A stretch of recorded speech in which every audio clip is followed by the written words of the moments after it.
क्या आपको विभिन्न परीक्षाओं में पूछे गए किशोरावस्था के इन महत्वपूर्ण सवालों के जवाब पता है?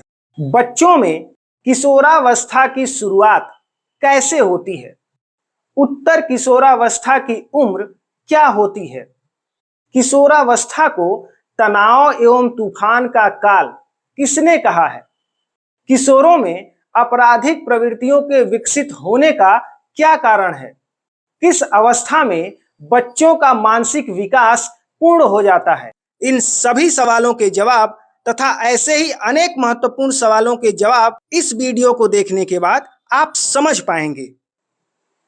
जय हिंद दोस्तों, कैसे हैं आप लोग? मैं अरुण कुशवाहा आप सभी लोगों का स्टूडेंट टीचर एकेडमी पे स्वागत करता हूं। तो आइए आज की चर्चा को प्रारंभ करते हैं। साथियों, पिछली क्लास में हम लोगों ने चाइल्डहुड यानी कि बाल्यावस्था की विशेषताओं के बारे में समझा था। इस वीडियो को देखने के बाद आप लोग एडोलेसेंस यानी कि किशोरावस्था की विशेषताओं के बारे में समझ पाएंगे। देखिए, ये जो 12 से लेकर के 18 वर्ष के बीच की अवस्था होती है, इसी को एडोलेसेंस यानी कि किशोरावस्था कहते हैं।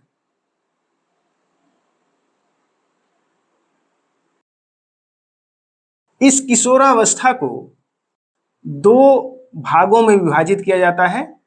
अर्ली एडोलेसेंस यानी कि पूर्व किशोरावस्था, और यह 12 से लेकर के 16 वर्ष के बीच की अवस्था होती है। दूसरा है लेटर एडोलेसेंस यानी कि उत्तर किशोरावस्था। यह 16 से लेकर के 18 वर्ष के बीच की अवस्था होती है। ये जो शब्द है एडोलेसेंस, यह लैटिन भाषा के शब्द एडोलेसियर से बना है,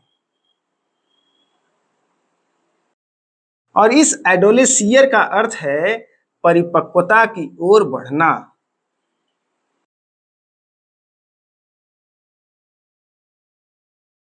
परिपक्वता की ओर बढ़ना यानी कि बच्चा अभी परिपक्व हुआ नहीं है, मैच्योर हुआ नहीं है, अभी वो मैच्योरिटी की तरफ बढ़ रहा है। इसीलिए किशोरावस्था को ब्रिज पीरियड भी कहते हैं। जैसे कोई पुल होता है तो उस पर एक तरफ से चढ़ते हैं और दूसरी तरफ उतर जाते हैं, ठीक वैसे ही किशोरावस्था एक पुल के जैसा है, जिसकी एक तरफ चाइल्डहुड यानी कि बाल्यावस्था है और इसकी दूसरी तरफ एडल्टहुड यानी कि वयस्कावस्था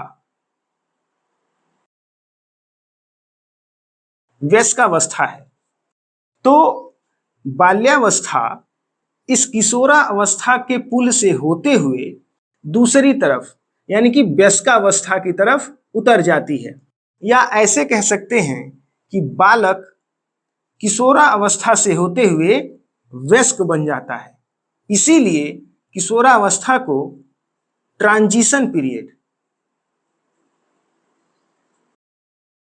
यानी कि संक्रमण काल कहते हैं। ऐसा इसलिए क्योंकि किशोरावस्था दो अलग अलग अवस्थाओं को आपस में मिलाने का कार्य करती है, आपस में जोड़ने का कार्य करती है। इसीलिए किशोरावस्था को संक्रमण काल कहते हैं। तो अगर कुल मिलाकर कहा जाए तो किशोरावस्था व्यक्ति के जीवन का गोल्डन टाइम होता है, क्योंकि जीवन का यही वो काल है जब न सिर्फ वो अपनी शारीरिक और मानसिक पूर्णता को प्राप्त करता है, बल्कि उसे जीवन में आगे क्या करना है, जीवन में आगे क्या बनना है, यह सब कुछ भी इसी किशोरावस्था में तय हो जाता है। इसीलिए इस किशोरावस्था को व्यक्ति के जीवन का स्प्रिंग सीजन यानी कि बसंत काल भी कहते हैं। आइए अब किशोरावस्था में होने वाले शारीरिक बदलाव यानी कि फिजिकल चेंजेस या फिजिकल डेवलपमेंट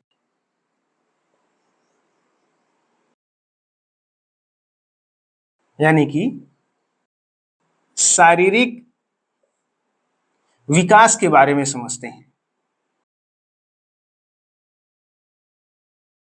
किशोरावस्था की शुरुआत बच्चों के यौन अंगों का परिपक्वता की ओर बढ़ने से होता है। लड़कों में दाढ़ी मूंछ का आना, लड़कियों में पीरियड्स का शुरू होना इस बात का सूचक है। आमतौर पर संपन्न परिवार की लड़कियों में पीरियड्स तुलनात्मक रूप से थोड़ा पहले शुरू हो जाता है और इसकी वजह है बेहतर पोषण और अच्छी चिकित्सीय सुविधाओं का मिलना। तो 10 से लेकर के 11 वर्ष की अवस्था में लड़कियां और 12 से लेकर के 13 वर्ष की अवस्था में लड़के अपनी शारीरिक ग्रोथ की तरफ बढ़ने लगते हैं। आइए अब किशोरावस्था में होने वाले cognitive development. Cognitive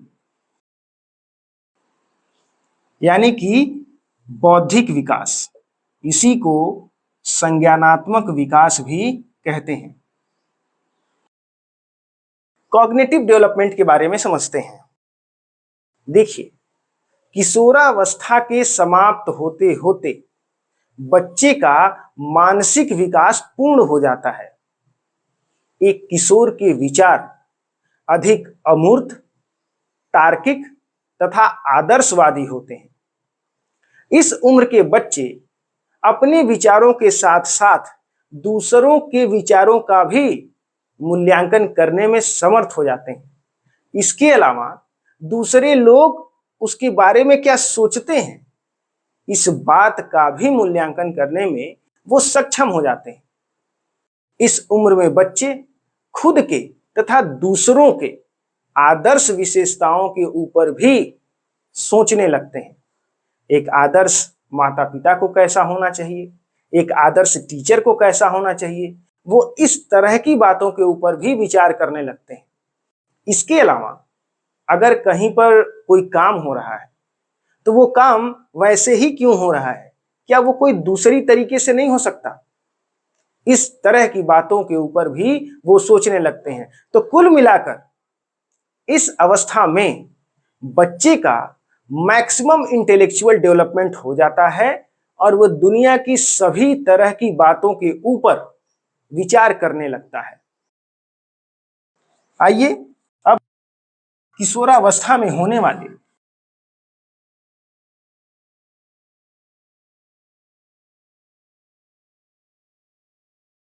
socio emotional development, socio emotional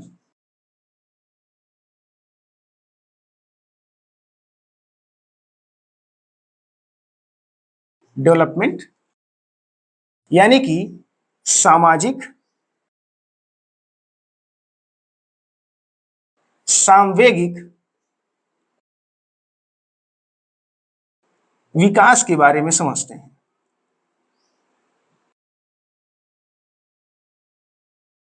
किशोरावस्था में बच्चों की तेजी से विकसित हो रही तार्किकता उनको सामाजिक और भावनात्मक समझ के एक नए स्तर पर ले जाती है। ये समाज कैसे चलता है, समाज में क्या करना सही होता है और समाज में क्या करना गलत होता है, ये सारी बातें बच्चों के दिमाग में स्पष्ट होने लगती हैं। इसके अलावा बच्चे अपना ज्यादातर समय इस किशोरावस्था की उम्र में घर से बाहर बिताते हैं। स्कूल जाने में, ट्यूशन जाने में, दोस्तों से मिलने जुलने में, खेलने कूदने में, तो इसका प्रभाव भी बच्चों के व्यक्तित्व के ऊपर पड़ता है। यानी कि बच्चों में सामाजिक सूझबूझ का विकास होता है। अगर इस उम्र में बच्चों के अंदर होने वाले भावनात्मक विकास के बारे में समझें तो इस उम्र के बच्चों में भावनात्मक तनाव यानी कि इमोशनल टेंशन अपने चरम पर होता है। इसीलिए स्टैनली हॉल ने किशोरावस्था को पीरियड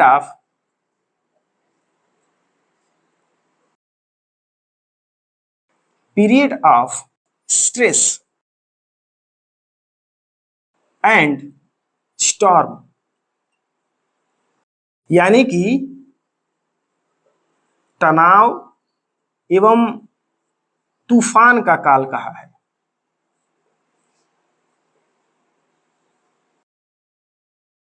स्टैनली हॉल ने ऐसा इसलिए कहा है क्योंकि किशोरावस्था में बच्चे का मल्टी डायरेक्शनल चेंज हो रहा होता है।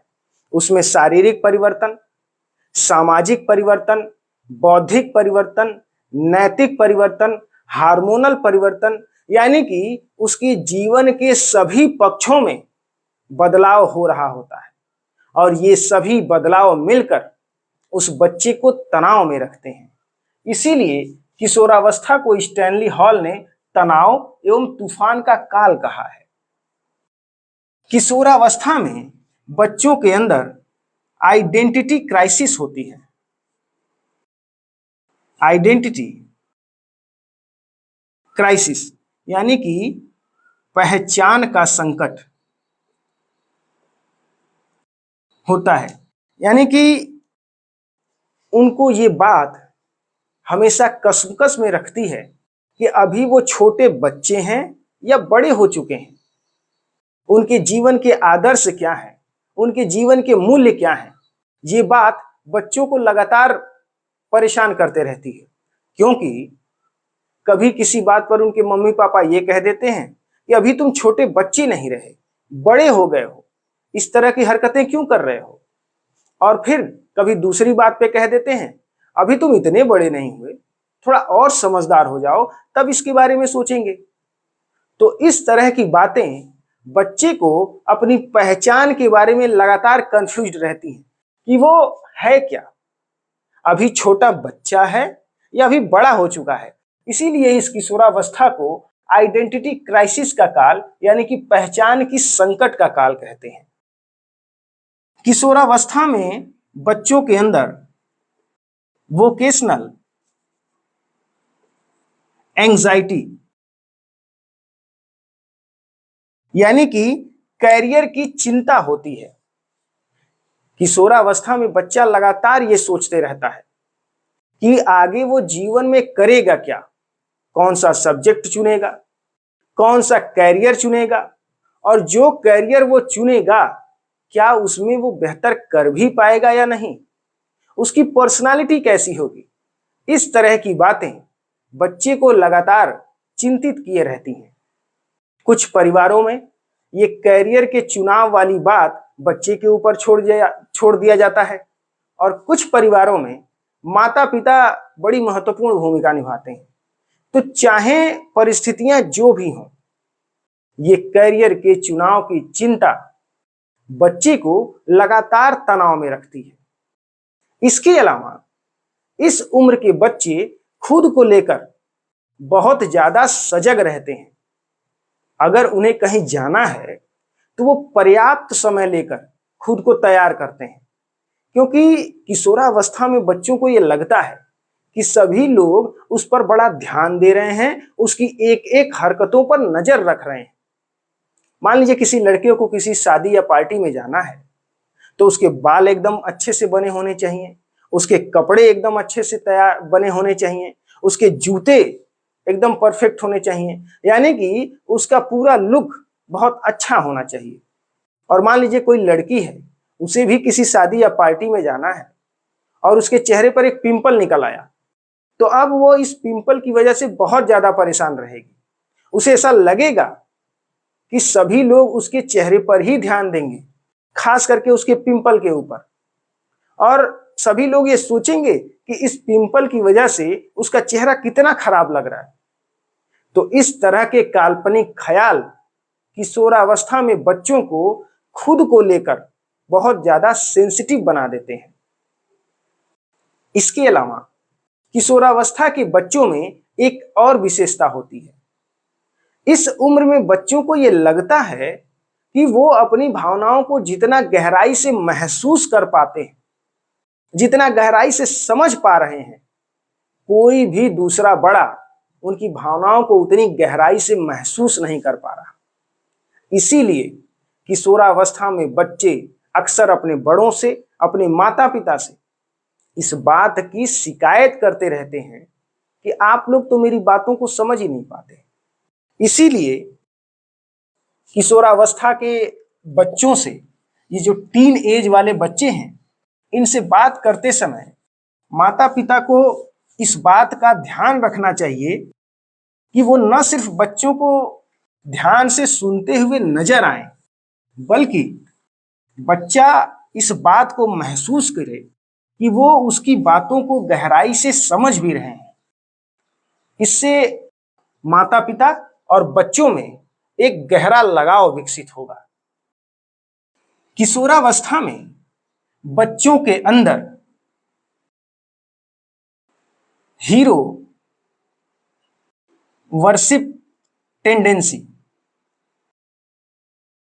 पाई जाती है।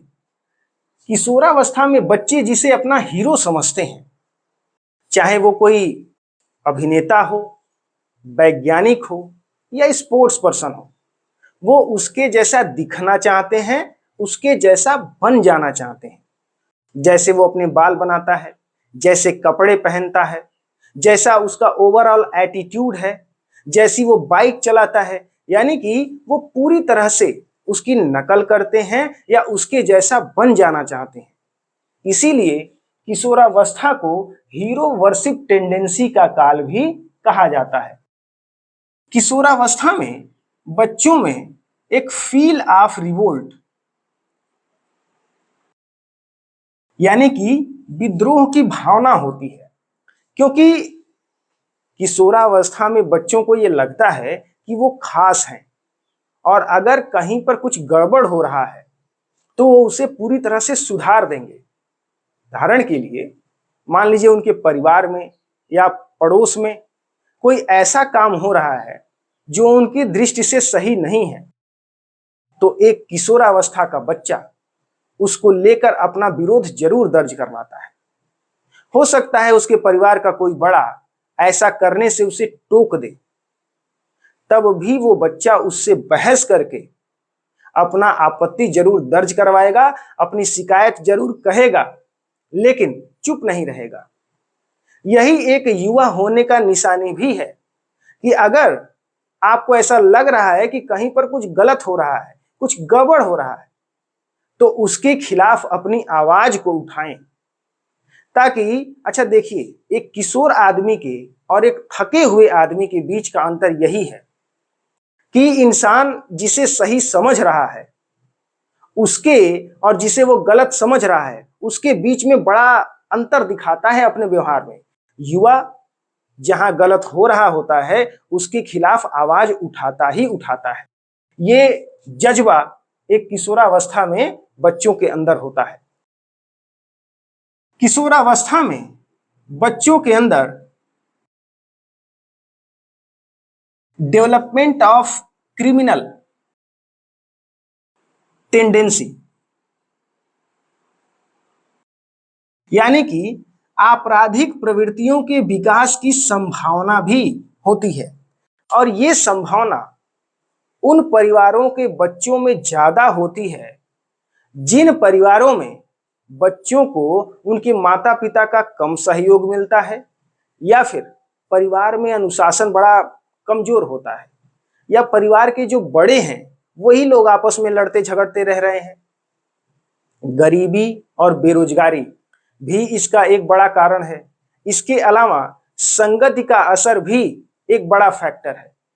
तो कुल मिलाकर अगर परिवार में एक टीनेज बच्चा है तो माता पिता को यह प्रयास करना चाहिए कि वो उसके दोस्त बने, उसको इतना स्पेस दें कि वो अपने मन की बात, इस बात की परवाह किए बिना कि उसको जज किया जाएगा, माता पिता से बता सके, कह सके। क्योंकि अगर माता पिता उसे इतना स्पेस नहीं देंगे तो वो अपने मन की बात कहीं तो कहेगा, और बाहर वो जिससे भी कहेगा इस बात की कोई गारंटी नहीं है कि वहां से किस तरह का सलाह मिले और उस सलाह के आधार पर वो बच्चा किस तरह की हरकत कर बैठे। इसीलिए हर माँ बाप को किशोरावस्था के इस टीन उम्र के जो बच्चे हैं 12 से 18 वर्ष वाले, उनके दोस्त बन जाने चाहिए। तो आज की क्लास में बस यहीं तक। अगली क्लास में हम लोग फैक्टर्स अफेक्टिंग डेवलपमेंट यानी कि विकास को प्रभावित करने वाले कारकों के बारे में समझेंगे।